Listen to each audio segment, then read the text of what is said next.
I'm back here in front of the iconic Marina Bay Sands, and today we are following another icon, one of the biggest female artists of our time, Taylor Swift, in search of the best food trail. To win a Grammy for Album of the Year is like somehow getting awarded 4 Michelin stars for your restaurant, because there are about 150 Michelin 3 stars restaurants in the world as of 2024, but obviously one Album of the Year. Taylor Allison Swift has won that prestige 4 times. The most ever by an artist. But I'm not gonna yap about Taylor Swift's accomplishments. If not, this video will be 30 minutes longer. You guys know who she is. What you don't know is where she dined in Singapore. So let's begin at the most TikToked about restaurant, at the most Instagram landmark in Singapore, KOMA at MBS. You must have seen their signature orange arches on your social media, reminiscent of an Inari shrine. So much so that you wonder, wait, have I ever seen their food before? I don't remember anyone actually talking about the food. So I know very little. I do know 2 things. 1, it's a modern interpretation of Japanese cuisine. And 2, it's hella expensive. What's new? What's new in this series? Let's get it, guys. Hello. Reservation? Yeah. Yes. Thank you for coming Yeah. today. And come and happy Chinese New Year. Thank you. So you're going to do videos as well today? Yes. Okay, thank you. Hello. Yes. Hello. It is early days to talk about service, but she called out Mr. Teo just as I was walking towards her. Really vigilant customer service. I wonder if I will ever get used to this. I feel so on edge coming to somewhere nice. But that is ironic because the point of spending so much money, right, is that you can feel at ease and let other people take care of you. But I don't think I'll ever outgrow it. First step, KOMA Momo Mont Blanc.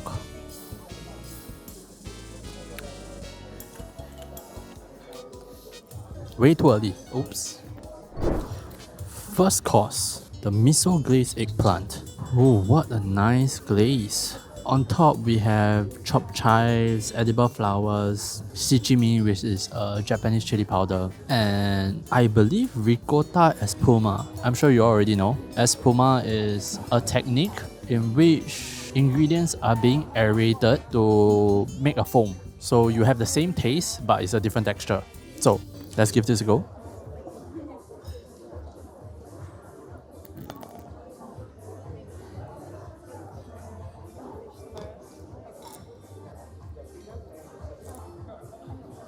I don't want to be glazing, but what a glaze. A very addictive sauce that combines the beauty of miso, soya sauce, and teriyaki to some capacity, which is nothing new in the repertoire miso glaze. But the improvisation here is the espuma. This is a cheese that has been nerfed to 1% of its intensity. But what this does is that it acts as a support for the strong miso glaze. So all that sharpness, all that saltiness is rounded off beautifully. The shichimi serves the same purpose, I want to say, because they put like 100 flakes here. It is more to round off flavors than to, be spicy. And then we reach the eggplant. I'm not sure if anything else is done to it, but it tastes like it's just slow roasted until it's nice and soft. I don't see any charring on either side, which leads to the one and only miss. I'm really craving for something crispy, or at least anything that it is not melt in your mouth. The eggplant is so soft that you can just swallow it, and then you top that with espuma, which is also very soft. I'm not sure if it's a fair critique, because the deep color of the glaze of this miso, combined with topping espuma on top, made me anticipate a difference in texture. I like to order appetizers like this, because you can steal the ideas for potluck. So if I were to do it, I will try to replicate the same flavor profile, but I will fry some cheese in a non-stick pan, almost like a gyoza, put the eggplants on it and then finish it the same way, or pan fry the eggplants to some capacity. Their version is just a little bit too baby food, texturally, for me. But great start, I'm very excited for the mains.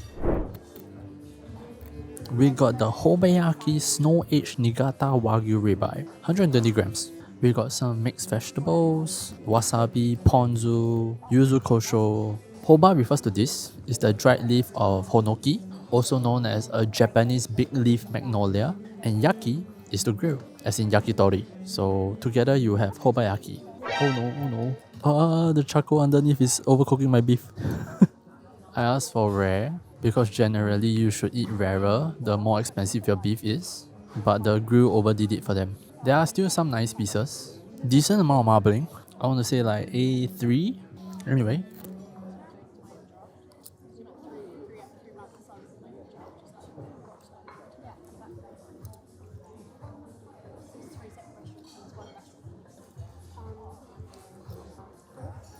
Snow aging high quality Japanese beef is such beautiful imagery that you will want it to be real. But boys, don't ever let what you want to be real cloud you from the truth. I cannot talk about snow aging without talking about dry aging. So quick refresher. Dry aging is controlled spoilage of beef. Low temperature, relatively high humidity, high airflow. Three things happen. Enzymes break down protein, so meat is more tender. Flavor intensifies because of dehydration. And most importantly, meat develops funky flavors. We can talk for an hour just on this last point, but for convenience sake, think of it as enchanting. You don't know what buffs you're gonna get, but bulum try bulum tau. However, dry aging is risky because the whole slab of beef might go to waste if you don't know what you're doing. And sometimes even if you know what you're doing, customers might reject the funky flavors or the price point after dehydration, etc. So people came up with wet aging, and even more controlled spoilage of beef with less risk. Still low temperature, but now we vacuum pack the steak in its own juices. So it's wet and has no airflow. Spoiling still happens, but to a way smaller extent, and no dehydration. That brings us to snow aging. Snow aging is wet aging in a room kept cold by snow. It proposes that it has a few benefits over traditional refrigeration. One, it is able to maintain a stable low temperature, high humidity that is ideal for aging produce. Two, it allows for stress-free ripening that is not affected by the vibrations of electrical motors or changes in light and temperature when you open and close the fridge door. And three, it is a sustainable source of natural energy. Proposing that the weather is more stable than electric fridges is a stretch, but I'll give it to you. Because temperature only affects the enzymatic activity in the spoiling of beef. So whether it's high or low just affects how fast the aging process is occurring. You just want it to be below 5 degrees Celsius so that it's food safe, and above 0 degrees so that something is actually happening. Just because it's stable doesn't mean that it is better. Whether you drive at 70 kilometers per hour or a range between 60 to 80, you're still gonna get where you wanna go. And I'm pretty sure there are industrial fridges that can maintain a stable low temperature. The bigger thing is high humidity. It is vacuum packed in its own juices. It has all the moisture it needs, and the surrounding humidity does not matter. Maybe even cannot matter because of the vacuum pack. Saying this just shows a lack of understanding of the aging process. Next, stress-free ripening is already there. Don't worry, it won't get woken up, buddy. Which makes the most valid point the natural sustainable energy. So, snow aging is just a fancy way of saying wet aging. Which then, why are you wet aging premium Japanese beef? Trying to tenderize a melt in your mouth steak is a bit like trying to wet water. Okay, I have to stop. I apologize if I'm being disrespectful, but to not call this out would be more disrespectful to all the steak people doing it the right way. Also, all this talk is just talk. How does it taste? I would say, after eating a few kgs of A5 beef already, I will not be able to tell that this has been wet aged. I'm not gonna say something as silly as it's not nice. Premium Japanese beef is always nice. But it's a bit like watching reruns of How I Met Your Mother. I'm still gonna chuckle when Barney says legendary, but you get sick of it really quickly.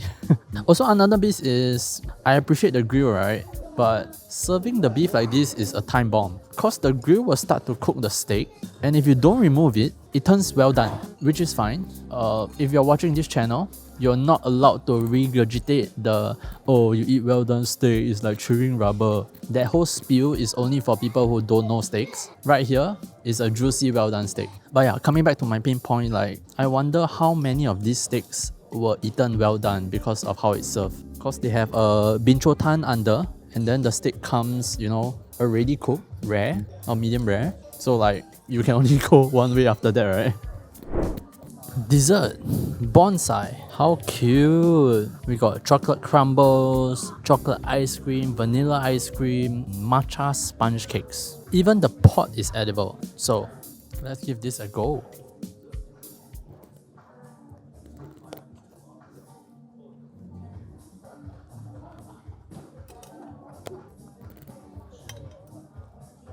Well, that was kind of fun to do. It makes very little sense. You're only eating one ingredient at a time. Let's combine it.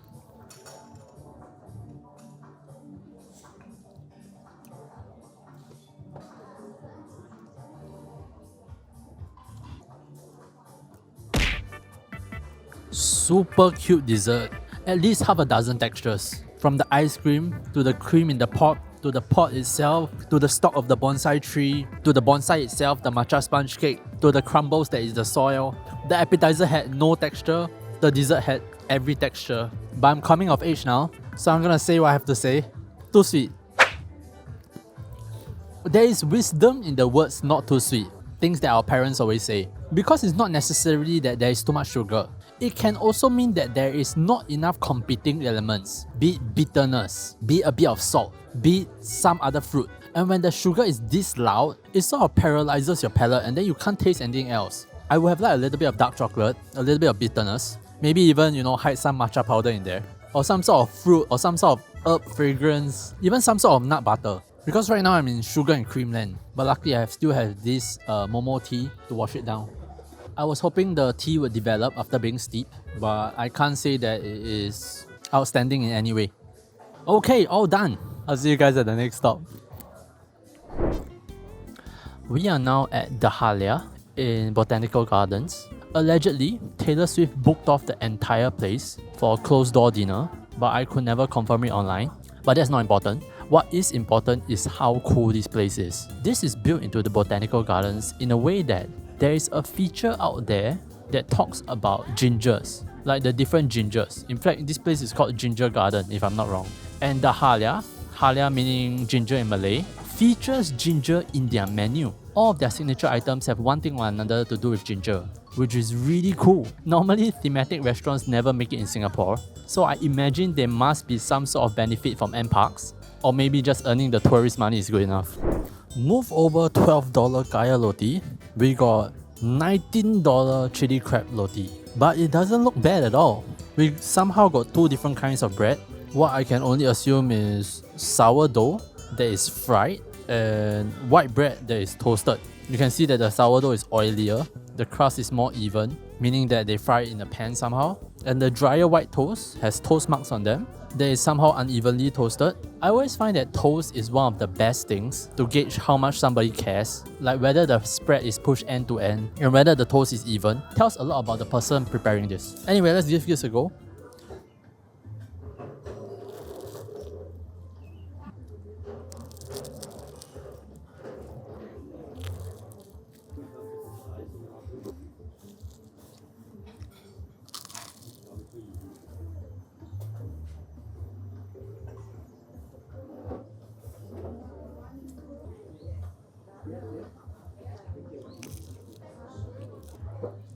Wow, signature dish indeed. It is the chili crab sauce refined into a cafe version in all the best ways possible. We talk about the most obvious, the two huge egg yolks looking at you. Instead of doing the egg drop method, which is iconic of the chili crab sauce, they put two half-boiled eggs, which achieves the same effect. It thickens the sauce when you mix it in and adds another layer of flavor, not to mention being incredibly aesthetic. The second improvisation is the tomato. Instead of using ketchup that is very sweet, tasty and forward, they use tomatoes, which gives a fresher, fruitier finish to it. I think this did a lot in steering it away from a tze char dish to a cafe dish. The third improvisation is adding crab. There are two things that shocked me when I found out they were vegetarian. One is the fish curry you use for prata, and two is chili crab sauce. They could have gotten away with putting less crab in this sauce and still achieve somewhat the same flavor, but I'm really glad they didn't. You can see like every spoonful, right, is brimming with crab, even having a whole morsel of crab inside. And the last, probably most interesting improvisation is the strong heat of ginger. Personally, I find it hard to deal with ginger because the flavor that you want from it is subtle, but it's usually very strong and spicy. I don't think I'll be able to balance it. But they have. But there is one miss. is cold, which is a little surprising considering dishes like this is very hard for it to turn cold because of the viscosity. So this is a pre-made sauce, since I guess they use the same sauce for their chili crab spaghettini, which is only available on their dinner menu. But anyway, this wasn't heated up sufficiently. Otherwise, really enjoyable. And on to our main course. We got Barramundi Fillet with a ginger flower sauce. The barramundi skin is not very crispy. Maybe could have used a minute or two more to dry it out on the pan. But I think the more interesting thing is the sauce. Really nice color.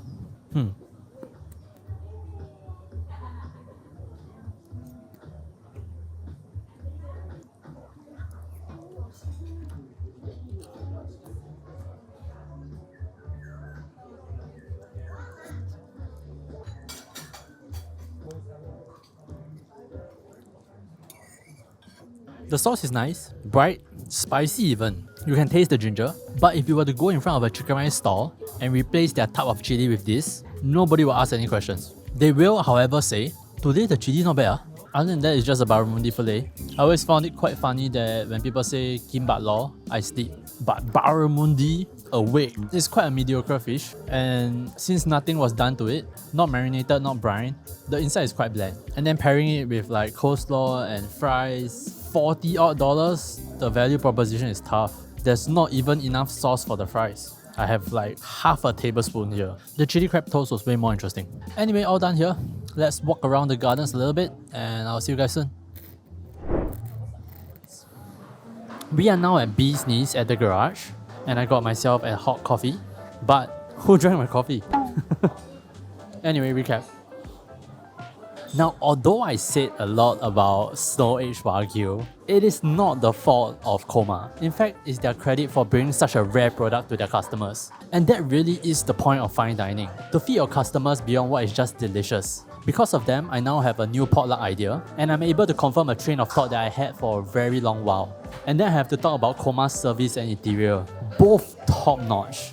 The interior, furniture, lighting, the bell, the bridge, all super beautiful. I especially like their cubicles. It's like such a nice place if you want to have an intimate conversation. And then we move on to the Halia. What a beautiful concept. Like, wow. Emporium is really cooking with this. You walk through the Botanic Gardens, you see an attraction, and then right next to that is a cafe that features the very ingredient, and not in a gimmicky nor tourist trappy way too. But if I did not know of the location, the quality of the food is not much better than a decent cafe. Alright, time for the verdict. 1 plate I'll walk for the dish, 2 plates I'll take a bus for the dish, and 3 plates I'll go anywhere in Singapore for the dish. And today's food trail is